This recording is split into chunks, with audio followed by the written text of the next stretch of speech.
ನಾನಾಡದ ಮಾತೆಲ್ಲವ ಕದ್ದಾಲಿಸು, ಆದರೂ ನೀ ಹೇಳದೆ ಒದ್ದಾಡಿಸು.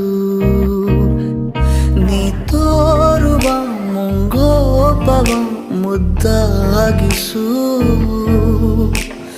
ಕಣ್ಣಲ್ಲಿ ನೀ ಮೆಲ್ಲಗೆ ಒತ್ತಾಯಿಸು. ಓದದ ಪುಸ್ತಕ ನಾನು ಎದೆಗೊತ್ತಿಕೊಳ್ಳುವೆಯೇನೋ, ಬಿಸಿಯ ಉಸಿರು ನೀಡಿ ಪ್ರತಿ ಸಾಲನು ಕಥೆಯ